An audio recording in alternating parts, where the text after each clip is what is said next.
No Box Dance presents Dance Behind the Screen, process production, and social media. Don't forget, say no to the box. Dile no a la caja. 고정관념이란 상자에서 벗어나세요.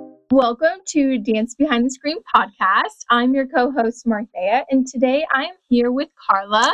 Hey. The Cultural Programs Coordinator for the South Dallas Cultural Center. Welcome to our show, Karla. Thank you. I'm happy to be here.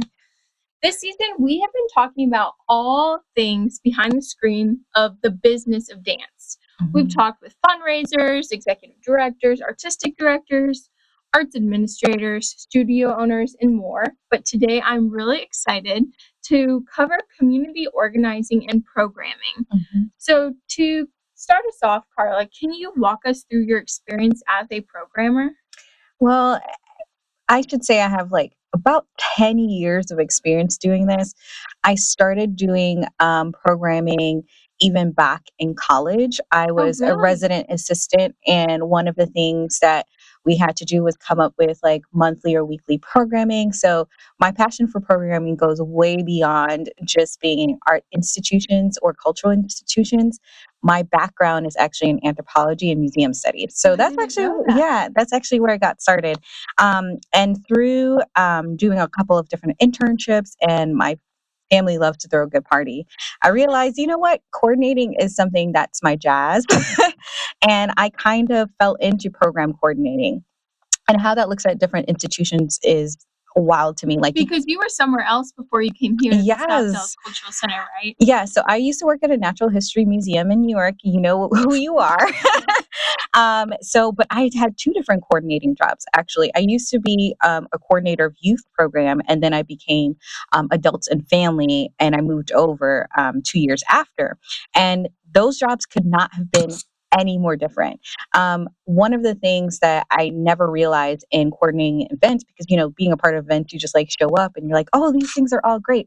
The amount of time, the meticulousness that it takes to plan out every single activity that you're doing. And it takes someone who not just wants to be there as I'm outside of the situation, but how am I participating as a guest walking through this space? So it's kind of you have to take your mind out of it in terms of the logistics and the overarching. And then you kind of have to put yourself in the guest position. Are they going to know that the bathroom's over there? Did I put enough trash cans? I had a coworker of mine who was always don't forget the trash cans. You never remember the trash cans. You remember the food, the drinks, but where are these people putting down their plates when they're done? So you have to get onto those small details of where's the placement of the trash cans, which is a whole other conversation for another day. But that's one of the things I think that's cool about doing coordination, because you not only get to be on the back end, you actually get to experience it on the front end as well. And why I'm really excited to talk to you today is because a lot of listeners on our show might be dancers or choreographers. Mm-hmm. So they have that experience flipping from the behind the scenes to then the production, the show, what everyone experiences. And oftentimes as dancers and choreographers, we're thinking about what the audience is experiencing. Mm-hmm. And so I'm thrilled to really dive deep into what goes into coordinating, because I think for those of us who've studied dance, we're studying about the artistic craft, right? The making of the dance, thinking about how the audience might feel when they hear this music or see this dance. But we might not be trained in thinking about everything else that goes into producing a show or an event that's related to your dance or your art organization. So I really want to dig in here with you right away. First off, what are some strategies that you have found that successfully connect people at events? To me, is outreach. I think a big part of, and just going back to your previous point about being in the craft, right? You need a business brain and you need your artistic brain, and you need those to be working simultaneously. You are both the creative and the creator. So being in those two mindsets sometimes can be a duality that people are not used to. So you kind of have to step out of your creativity and say, okay, on a base level, human level, how would I want to experience this when I'm not watching the show? And that's something that we don't always think about when we're in it. So those are the two dualities that we have. Now, what are the ways that or strategies that you might have for our listeners to kind of flip between the two? Okay, the key thing is is when you're done making your production, you're like, this is what I'm going to do. Take a step back. And if you're not able to do this by yourself, there is someone in your life that is very logistic. Talk to that person. Be like, hey, this is the production that I want to do. How do you think people are experiencing this when they walk into the space? Okay, so we're going to have a theater. There's only 2 bathrooms. You're going to have 150 people. Just give them the logistics of like what the space looks like, and they can help you talk through those different things. Because honestly, if I'm a creative, I'm not really caring about those things. And if you can't hire someone or know someone that can volunteer and be that head for you, have those conversations with people that you do know that do that, and say like, okay, I'm not strong in this area, and that's okay. I may not ever be strong in that area, but I know someone who is strong in that area. And if you have a mentor, or if you have a friend or someone that you know is really good at this stuff, sit down with them. They'll help you. And I feel like sometimes we don't realize that all the tools are actually in our toolbox. We just have to think a little bit more broadly. So that's how I think that would be my best advice. I think like reaching out to your network is so important, no matter what you're doing or where you're at. That's what we're really learning this season. It's the importance of people-to-people connection, because you might be surprised who you know and who's in your circle or your friends' circles or something like that might be able to help you. But what I would like to do for our conversation today, if it's okay with you, is maybe we can use the No Box Dance Film Festival as an example. For sure. For those of you who don't know, we had our 4th annual film festival here at the South Dallas Cultural Center last year, and we're having our 5th festival here again this year in 2023, so we're very excited. So I thought it might be great to kind of use our festival as an example, and we could kind of work through all the logistics of what that might look like. So we could be that example to our listeners. We can be their friend to call on when they're thinking of logistics. So I'll just pretend we haven't done this before. So I come to you with the idea. I say, okay, we have this dance film festival. We've been doing it a couple of years. We've done it at different locations. We really want to come to the South Dallas Cultural Center. Maybe we can do a little role playing. So what would happen next? One of the first things is there's 2 ways that people contact me. Either they directly email me and they're like, hey, I'm interested in doing this program. I will then send them to our application form. But before I send them to our application form, I will explain the different applications that we have, because we have one for venue rentals, we have one for partnerships, and then we have one for program proposals. Do you find that to be common with venues, like that they have different applications? Or different ways to reach out? Not really, because the other institution I had, they just had like an events thing, and that was just their bucket. But here we actually categorize it because it shows the level of commitment that we have, right? So if you're a venue rental, you're asking us to just use our space, and that's what you want to do. You want to use our space to do whatever program. We have no involvement in that. If you're doing a program, you may be able to access for a sum of money to do this particular program, and you want to give this to our constituents. Now, it's more of a collaboration. It's more of a collaboration. And then the last one is a partnership. So this is more long-term. Like, you want to be here. You want to be here and you want to use our space consistently. You want to produce different things. So we have partners like Beckles Dance Company. They come here. So they get first dibs of our calendar of when they want to do their rehearsals. And they have like weekly classes. They have weekly classes. And then they also produce a fall performance and a spring performance for the community. So that is part of our partnership. They get to use the space. They get to produce things for us. They actually do other partnerships. They help us with our summer camps. They help us with our showcase in February, Shades of Black. So this partnership extends just beyond the building. We're not just giving them the space, they're also doing something for us in the community that we serve.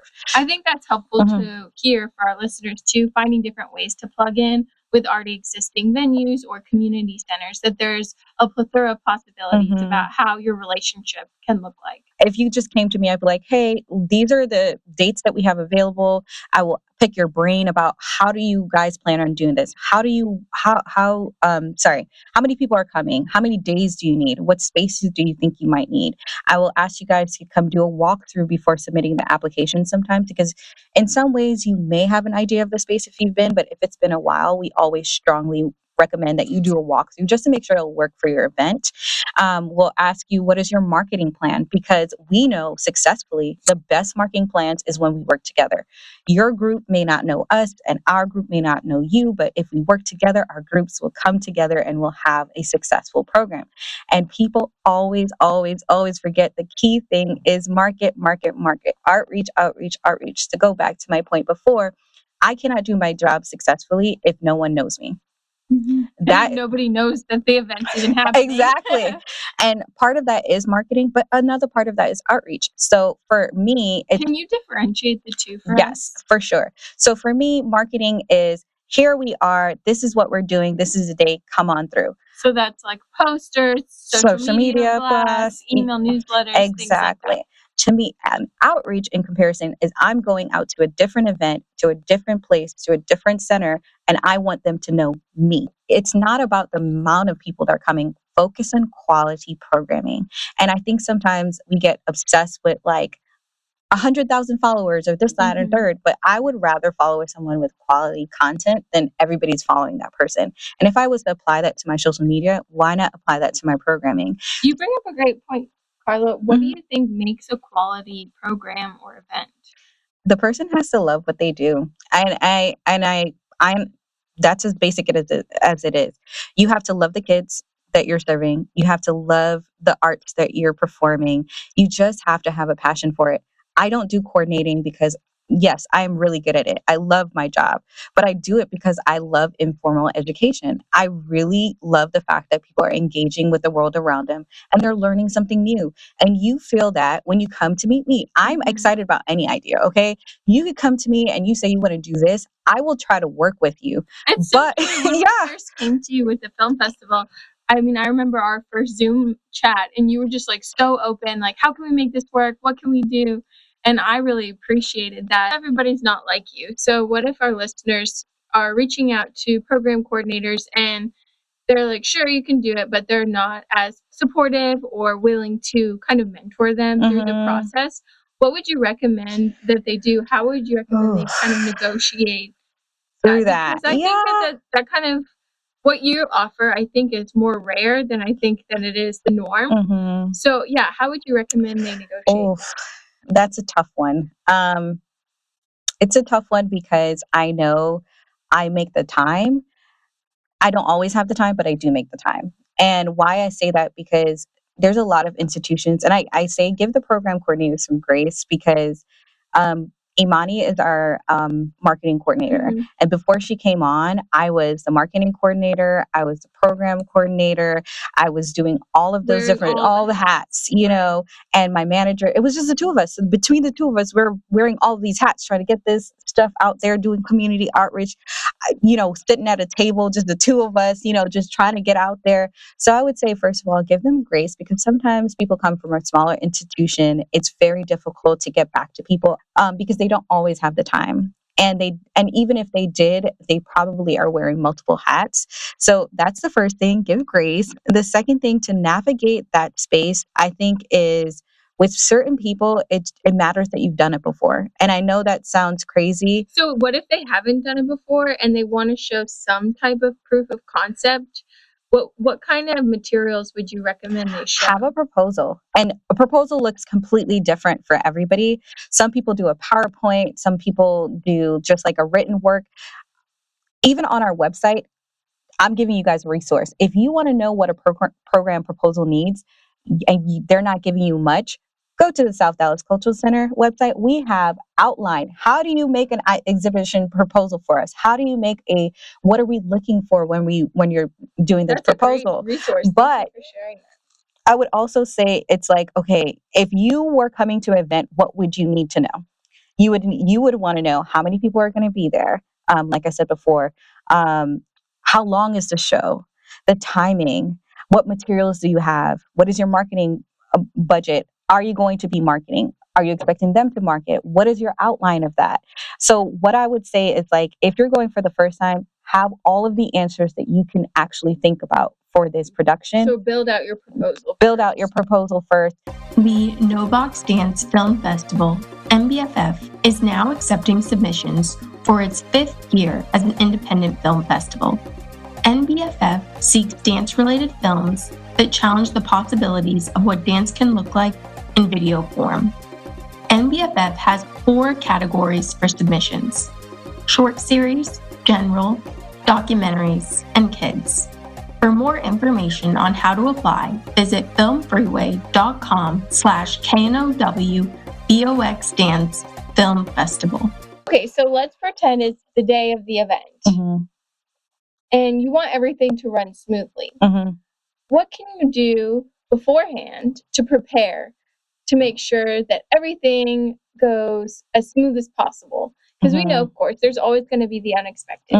But what are those like preventative steps that you think artists or organization leaders can take before the day of the event? You've already made your proposal, you've already done your walkthrough, you have your plan, people have already bought their tickets. What should they be doing to prepare? I think, so there's this thing I took from my old job. It's called a production timeline, right? That production timeline looks different for every program, but there's a general things that you need to do. So I would say create a checklist. If it's your first time around, realize, kind of be in the program, but kind of step out of it and say, okay, all right, I'm going to show up here. So I'm going to show up here at what time? What time am I going to show up here? How long do I think I need for setup? So this is we're on day of, you need to figure out beforehand, what time am I showing up? What time are my volunteers showing up? What time are we going to open house? What time are we going to are we going to take a break? What time are we going to finish? Once you have that timeline, then you can build out your schedule. So if the program is starting at 8, I need to be here at 6 for a sound check. I need to be here for a tech check. I need to be there to make sure that the trash cans are here. Who's setting up for the trash cans?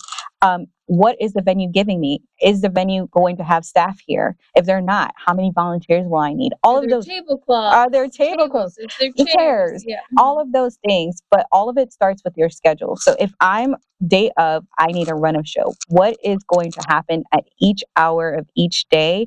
And then that will dictate what needs to happen. Then you need to understand your manpower. How much manpower do I need to achieve this? Do I need more than one a day to achieve this? Now, if you're doing a fashion show, you may need more than one day because you need those girls to walk down the runway. You may need these girls to try out their outfits, to make sure that they feel comfortable in the space, scope out the spaces that they're going to be in. You may need more than one day. And that might be similar for a dance show, too. Exactly. Not necessarily the film festival, but with a dance production, oftentimes you might need to at least tech or do a dress rehearsal in the morning. And then maybe you have a break before the actual performance just to make sure that the lights work. Exactly. At the right time, and the music is loud enough and everything. Like and then what time is, once you have your manpower, so we've discussed our schedule, all right?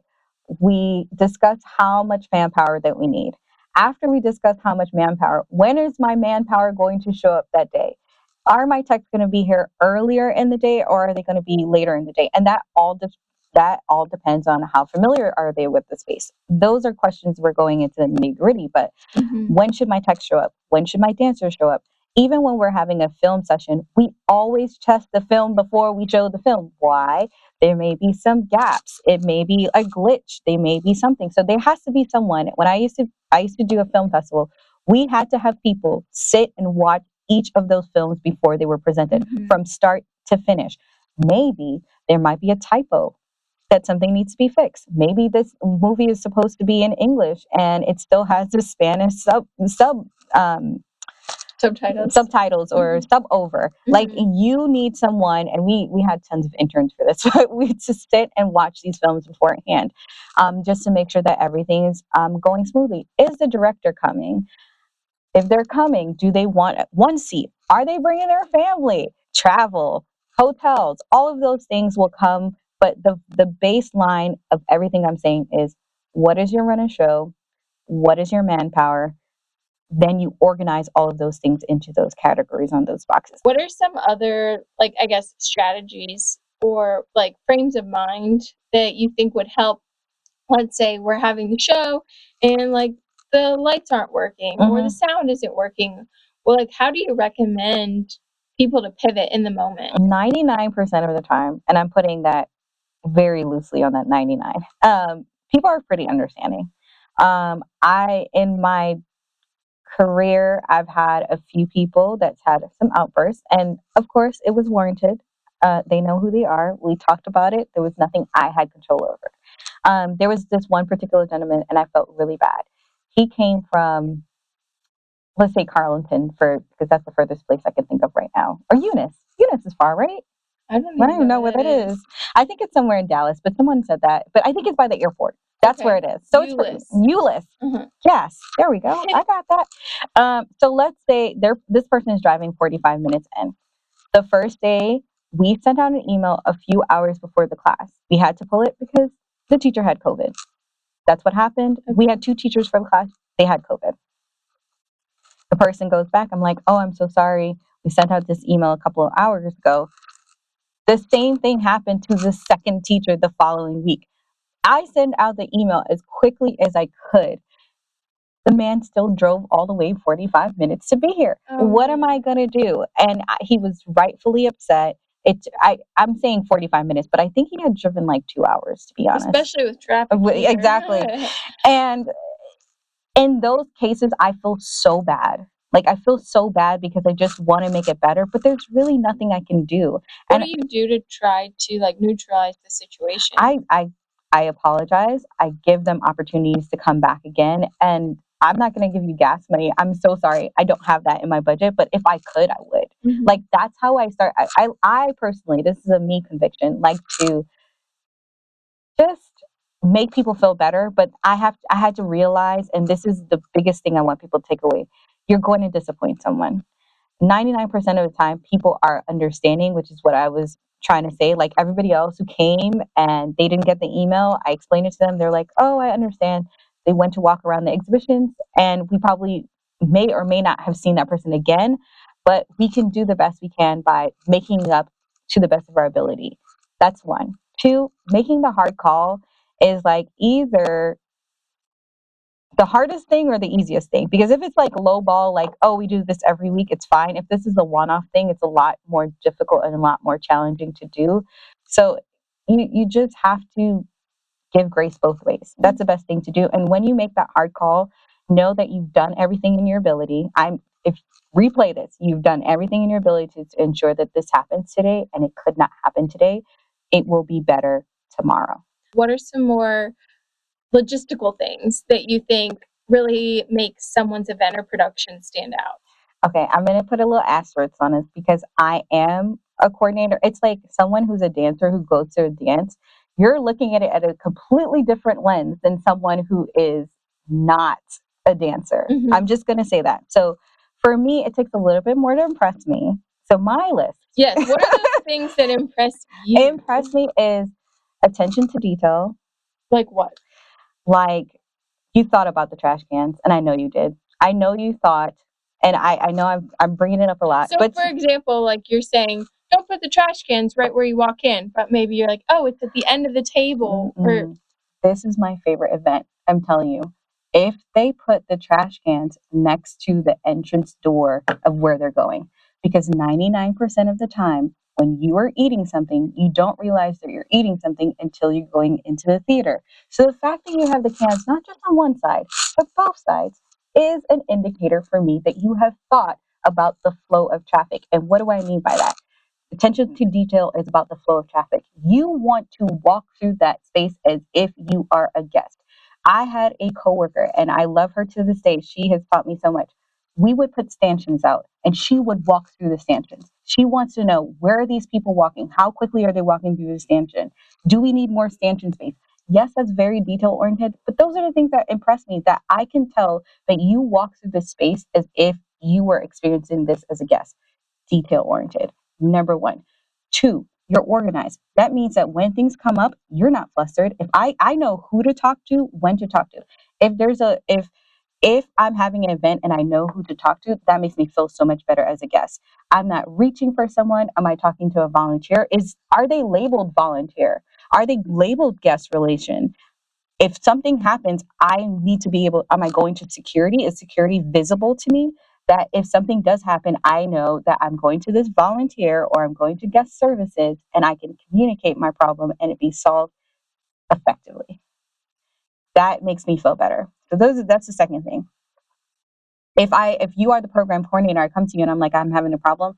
Oh my gosh. No, I want you to be very assuring to me that what calm and assuring as best as you can, whatever you're thinking in your head, leave it in your head and say, ma'am, I got this. And you, whatever you have to go, if you have to run in the back, find the security guard, find the mop, whatever you need to do, it just seems like you are in charge of what's happening. It makes people feel safe. That's my third thing. I want to feel safe in this event. I want to feel like my experience matters to you and that this is a safe space for me to experience that. I'm not going to lie. My favorite events have food and drinks. So please, Yes. just have something. When we're having late events, we don't always have it, and it's something that we work on. We know that people are coming after work. Let's have a little small bite for them, something to keep their little stomach a little full. There's not many restaurants around here. We're thinking about that. If they need to leave the center and come back, there's no way they can go and come back in a swift manner. So let us provide a little snack, some food and drinks, and that you thought about your guests. And the last thing, give me a bedazzle moment, like something like, yes, I've probably seen this a million times, but you put a little something on that. I don't know what that something is. It could be like, I've seen a nutcracker 11 times, but then you put like a hip hop spin on it. Just give me a little something like, I'm like, I need to add this to my program, or like, this was interesting. No Box Dance is now on Patreon. Gain access to our community resources, early access to Dance Behind the Screen podcast episodes like this one, membership in our creative book club, personalized dance film feedback, and more. Visit patreon.com/KNOWVOXDance to select the membership level that is right for you. Do you think social media is influencing the dance world? And if so, does it influence your work? That's a good question. I do think so, but I came from the era. Okay, so YouTube wasn't that old when it was it that old when I was in college. One of the coolest things I thought about YouTube. This is rising of Instagram. Facebook was already out. But one of the coolest things is, like, I had one friend, Adobe, shout out to you. She was really into dance and she used to like to do choreography, but she used to like to learn dances. And I think one of the coolest things that social media has given us is the ability to learn from the greatest dancers. Like, you used to watch a music video and you're like trying to pick it up. Yeah. But there's nothing better than being on a YouTube short now, but a YouTube video, and they're breaking it down for you so that you can learn that style. And she used to try to teach us. God, I have two left feet. But she used to try to teach us. And that community around dance, I will never deny social media about that. There's other things about it that is just like, are you taking something that's someone's craft, and are you not, I wouldn't say, I feel like it's like the debate about chefs versus cooks, right? This And the debate whole appropriation of, conversation. yes, I feel like it's a lot deeper than putting it into these categories. I do believe that it does affect the work that I do. But I'll tell you one of the key things I learned coming here, and I adjusted earlier that I was trying to apply old methods to this place. Before, I really was trying to engage with the community, and that was something I wanted to do so desperately, but nobody knew me. It was true. Until one day I made a program, and this woman knows who she is. She changed my life and my trajectory in terms of how I thought about it. She's like, I just moved here and I've been looking for a program like this. And I'm so thankful that you created this program. And I was just like, wait, yes, I want to engage the community, but I need to program for me. Like, what do I want to see? And not in a selfish way, but like, if I just moved here to Dallas and I came from wherever, what would I want to see here that I miss from back home? And because other people might be feeling that exact same thing. Exactly. And because I started programming from that lens, I realized, yes, social media, I could do a manga workshop. I could do all of these different things that can influence it. But the key part is me. What am I passionate about? Because if I'm doing, of course, I love anime and I love all of those things, but that's not my wheelhouse. And of course, I will engage any person. If you want to come on down and do a program like that, great. But I needed to do things that were in my wheelhouse. And the best feedback I get is from things that I love. And I love oof, I love a good rom-com. Okay, y'all. And when I created the Love and Black series, it stems from my love of rom-coms and just talking about Black love. That is something also I'm very passionate about because that looks different for everybody.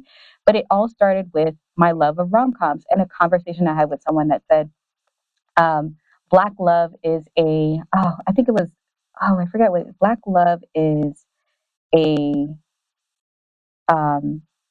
testimony. Black love is a testimony. And when it happens, it is a very beautiful thing, but it takes a lot of work to do it. And love in general, but there's something specific about Blackness and being in love. So those two thoughts came together and created a series. And that I get a lot of love for that series, but that came from something that I was passionate about, something I've been marinating on. And yeah, I think it really does influence it, but I feel like you have to not forget yourself and your surroundings. Like, I'm not doing anything outside of the wheelhouse of the South Dallas Cultural Center, but in the essence of me being here, I've changed the whole fabric of what this space looks like. Because if you were in my position, it would change the whole fabric of what this space looks like.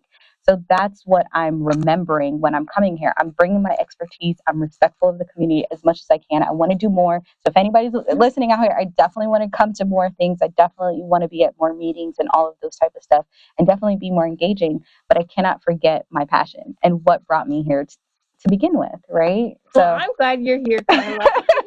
How do you say no to the box?